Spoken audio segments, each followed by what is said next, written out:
Hello সবাইকে, আমি Mona Lisa. আমার ইউটিউব চ্যানেল আমার বাড়ির জানলাতে সবাইকে স্বাগত জানাই। আজকের আকাশটাও না বেশ মেঘলা। আজকের দিনটা একটা বিশেষ দিন।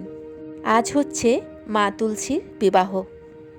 সেই উপলক্ষে আমি আমার বাড়িতে একটু মায়ের পুজো আরাধনা করেছিলাম, সেটাই আজকে শেয়ার করব আপনাদের সাথে। তার সঙ্গে আমি নিত্য কিভাবে গোপুদের স্নান করাই সেটাই আজকে আমি তুলে ধরেছি এই ভিডিওটাতে। এই সুন্দর মুহূর্তগুলো আপনাদের সাথে শেয়ার করছি, আশা করছি আপনাদের ভালো লাগবে। ভিডিওটা শেষ পর্যন্ত দেখার অনুরোধ রইল। চলুন তাহলে শুরু করি। নিত্যদিনের মতো স্নান সেরে আমি চলে এসেছি আমার গোপুসোনা এবং রাধারানীর কাছে। ওনাদেরকে ঘুম থেকে তুললাম। দুজনকে তুলেছি, আর একজন বাকি আছে, এই যে আর একজনও উঠে গেছে। ওনাদেরকে উঠিয়ে পরে এক জায়গায় আমি বসিয়ে রেখে ওনাদের সিংহাসনটা একটু পরিষ্কার করে নিচ্ছি। ঝেড়ে নিলাম আগে, তারপরে একটু আতর গোটা সিংহাসনে বুলিয়ে নিচ্ছি। এতে কি হয়, একটু পরিষ্কারও হয়ে যায় আর গন্ধটাও ভালো ছাড়ে। এই যে আমি আতর লাগিয়ে নিচ্ছি ওনাদের বসার জায়গা এবং বালিশগুলোর মধ্যেও আমি আতর লাগিয়ে নিলাম। এই আতরের গন্ধটা খুব সুন্দর। এটা চন্দনের আতর। ওনাদের বসার সিংহাসন রেডি। এরপর ওনাদেরকে চান করাবো। এই যে একে একে রেডি করছি। এই যে শুরু হয়ে গেছে ওনাদের স্নান যাত্রা। হরে কৃষ্ণ কৃষ্ণ কৃষ্ণ হরে হরে, হরে রাম রাম রাম হরে হরে। হে কৃষ্ণ করুণা সিন্ধু দীনবন্ধু জগৎপতে, গোপেশ গোপিকা কান্ত রাধা কান্ত নমস্তুতে। ওম নমো ভগবতে বাসুদেবায়, ওম নমো ভগবতে বাসুদেবায়, ওম নমো ভগবতে বাসুদেবায়। এই যে স্নান ওনাদের হয়ে গেছে। এরপর ওনাদের গাটা মুছে নিলাম। এরপর ওনাদের চুলটা একটু তেল দিয়ে আঁচড়ে নিই। চুলটা আঁচড়ে এরকম করে সেট করে নিলে সুবিধা হয়, তা না হলে ওনাদের চোখে মুখে চলে আসে চুলটা। এই জন্য ওনাদেরকে তিলক করাতে খাওয়াতে অসুবিধা হয়। চুল আঁচড়ানো কমপ্লিট করে এরপর একে একে ওনাদেরকে বস্ত্র পরিধান করাচ্ছি।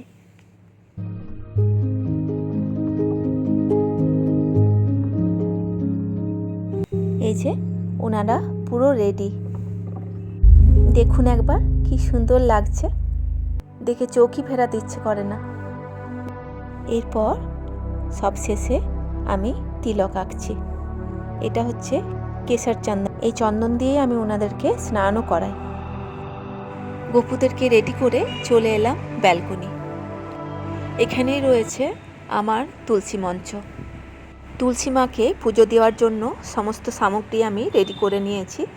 ধূপ দীপও জ্বালিয়ে নিয়েছি। প্রথমে আমি মাকে গঙ্গা জল ছিটিয়ে নেব।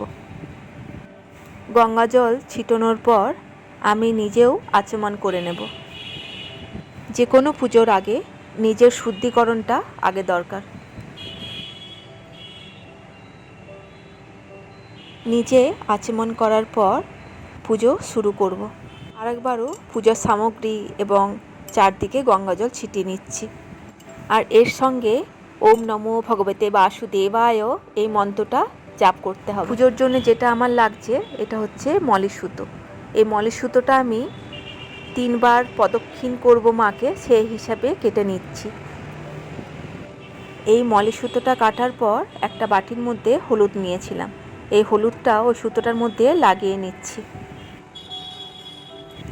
তারপর মাকে পরিয়ে নিচ্ছি। এই যে 3 বার মাকে প্রদক্ষিণ করেছি সুতোটা দিয়ে, তারপরে বেঁধে নিলাম।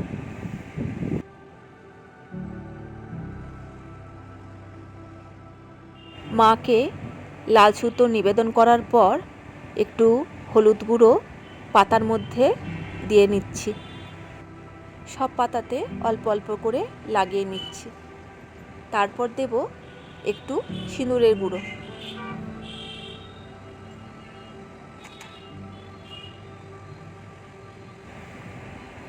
এই সিঁদুরের গুঁড়োটাও আমি সমস্ত পাতাতে, মায়ের গাছের গোড়াতে, সব জায়গায় দিয়ে নিয়েছিলাম।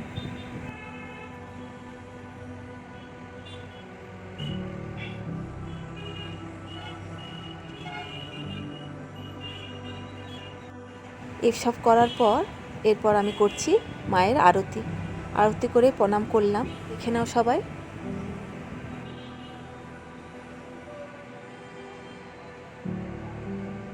এরপর মাকে যেগুলো নিবেদন করার জন্য এনেছিলাম সেগুলো মাকে নিবেদন করে নিচ্ছি।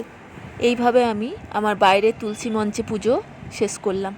এরপর করব আমি আমার ঠাকুর ঘরে পুজো। তো সবাই চলে এসো।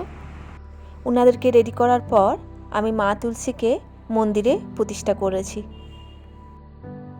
মা তুলসীকে পুজো করার শুরুতেই আমি হাতে হলুদ মেখে নিয়েছি।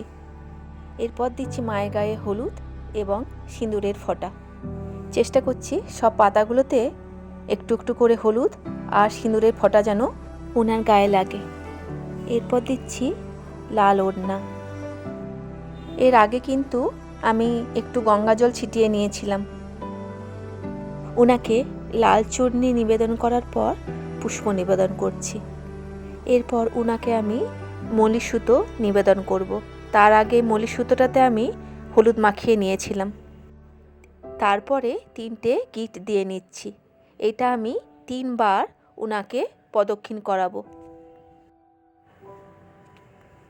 এরপর প্রদীপ ধূপ আমি জ্বালিয়ে নিয়েছি এবং ভোগ নিবেদনও আমি করে নিয়েছি। এই যে গোপুদেরকে খাইয়ে দিয়েছি। এরপর পুজো আমার প্রায় শেষের মুখে। আমার যতটুকু ক্ষমতা হয়েছে মাকে আমি সেরকমভাবেই পুজোটা করেছি। সকালের পুজো শেষ করে ফিরছি সন্ধেবেলাতে। এরপর আমি 5টা সর্ষের তেলের প্রদীপ মাকে নিবেদন করব। এক একটা প্রদীপ এক একটা প্রার্থনা। যেমন প্রথম প্রদীপটা হচ্ছে সুখ এবং সমৃদ্ধির জন্য। দ্বিতীয় প্রদীপটা হচ্ছে সংসারে যেন ভালোবাসা থাকে। তৃতীয় প্রদীপটা হচ্ছে সুখ শান্তি এবং জীবন যেন স্মুথভাবে যায় তার উদ্দেশ্যে। চতুর্থ প্রদীপটা হচ্ছে নিজের এবং পরিবারের সব সদস্যর শরীর যেন ভালো থাকে। পঞ্চম বা শেষ প্রদীপটা হচ্ছে যাদের কাছে আমি কিছু যদি ভুল করে থাকি তারা আমাকে ক্ষমা করুক, বা তারা যদি আমার কাছে কিছু ভুল করে থাকে তাদেরকেও যেন আমি ক্ষমা করতে পারি। এরপর প্রথমে আমি ঠাকুরের কাছে প্রদীপটা দিয়ে নেব।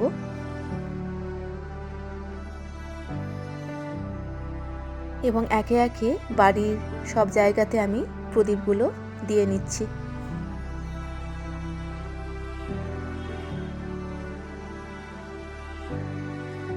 প্রথমে তো ঠাকুরের কাছে দিলাম, এরপরে এলাম রান্নাঘরে।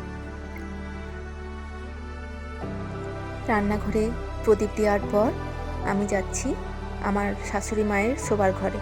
এই যে এখানেও আমি দিলাম প্রদীপ। এরপর আমার বাড়ির মেন দরজার সামনে একটা প্রদীপ দিলাম। পরের প্রদীপটা আমি দিচ্ছি আমার বাড়ির ব্যালকনির তুলসী মঞ্চে, যেখানে আমি প্রতিদিনই প্রদীপ ধূপ সন্ধেবেলা দিয়ে থাকি। এছাড়াও দেখো এখানে আরেকটা প্রদীপ আমি দিচ্ছি, সেটা হচ্ছে কার্তিক মাসে আমি এই পুরো মাসটা দামোদরকে বাতি দিই। আশা করছি আমার এই ছোট্ট উপস্থাপনা আপনাদের ভালো লাগবে। যদি ভিডিওটা কারোর ভালো লাগে তাহলে প্লিজ লাইক, কমেন্ট এবং সাবস্ক্রাইব করতে ভুলবেন না। আজকের মতন এইটুকুই, টাটা।